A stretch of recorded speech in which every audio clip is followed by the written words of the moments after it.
All right. Hey YouTube, I'm Lucky, and in today's video, we have to cover a very important PSA because Banshee has some amazing god-rolled guns that you need to go grab as soon as possible. As soon as you see this video, go grab these weapons. These are god rolls. I'm going to start from the top here. You can't see all of the guns here because I have a giant head covering it, but here's all 6 of the weapons, and now I'm going to go over the rolls the Banshee has. 2 of 6 are god rolls. All right.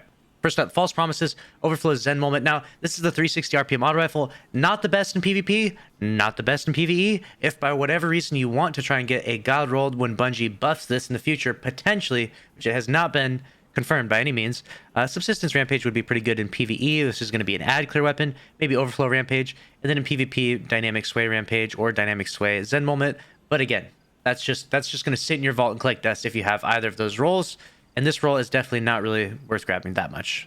All right. Next up, we have the Toil and Trouble is back. And he's got the god roll. He's got like the 5 out of 5 god roll this time. Slide shot, snapshot, light mag, rifled barrel, which is going to decrease your handling speed, which may not feel as good. Might feel a little bit better to use barrel shot. But you know what? It is there for that maximum range. Plus light mag, plus a range masterwork. I mean, this thing is beast. Make sure you grab one of these bad boys. I'm grabbing one myself.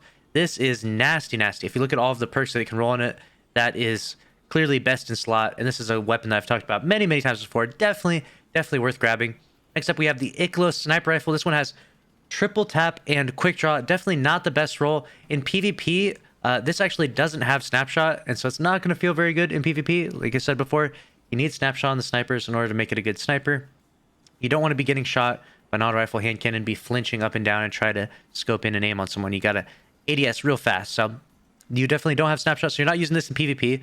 In PvE, though, you're definitely going to use 4 times the charm because you get those free extra bullets, and high impact reserve stacks pretty nicely with this because you keep getting ammo in the bottom half of the magazine, which procs with high impact reserve. So the synergy between 4 times the charm and high impact reserve is actually really nice, and these 140s are actually some of the best DPS in the game, depending upon the boss you're shooting. Though you have to be able to hit that crit. Like on Atheon, for example, you're not going to hit a bunch of crits, so definitely save the roll 4 times the charm, high impact reserves if you find that one.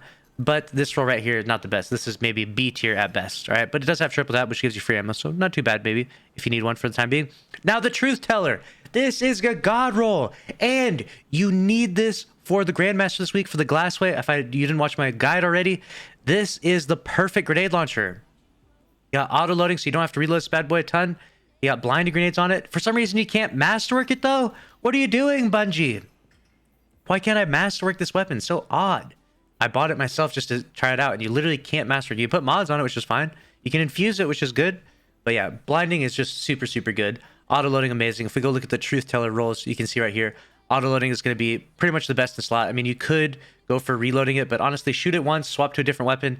It reloads itself a second later. It's amazing. Blinds the Wyverns in the Glassway Strike, which is out just this week.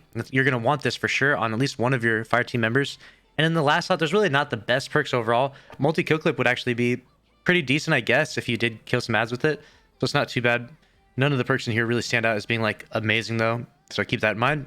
And that's why Disruption Break, not really the worst perk ever, but definitely not the best for this weapon. But this is a god roll because those blinding nades and that auto loading is what's up. All right. Next up, we have the 7th Seraph Saw machine gun. Now, this thing, machine guns are terrible for boss DPS. If you shoot a machine gun at a boss, you are throwing, so don't do that.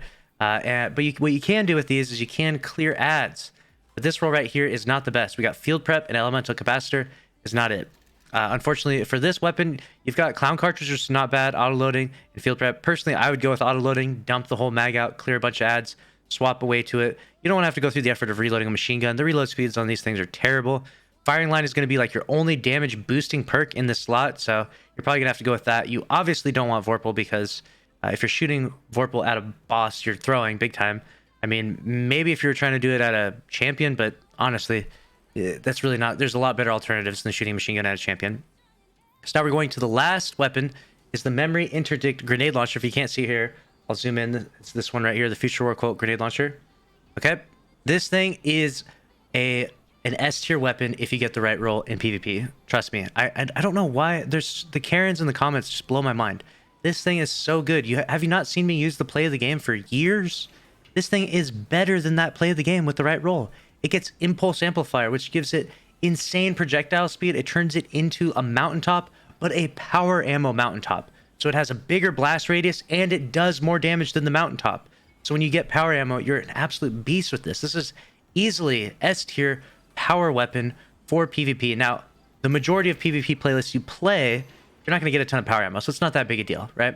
But when you do pick up power ammo, if you have this God Rolled Memory Interdict, you're going to be having a good time. Impulse Amplifier, Chain Reaction, and we're going with Proximity on the power ammo grenade launcher because in case you miss a little bit, it'll be more forgiving. It'll still blow up on them and it'll still kill them because it's a power ammo weapon and it does an excessive amount of damage. So keep that in mind.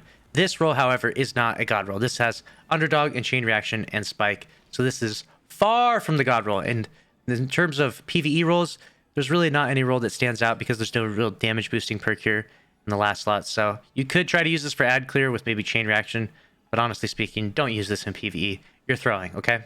S tier for PvP though. Keep that in mind. That is it for Banshee's weapons. Again, make sure you grab that Toil and Trouble. Make sure you grab that Truth Teller. I already grabbed one of each, and they are awesome, and I cannot wait to use them. I'm going to definitely take this Toil and Trouble into some Crucible games. That's going to be a wrap on this video, though. Make sure to subscribe with notifications on if you want to stay up to date on all things Destiny 2. Smash the like button. I'll see you in the next video. Thanks for watching. Later.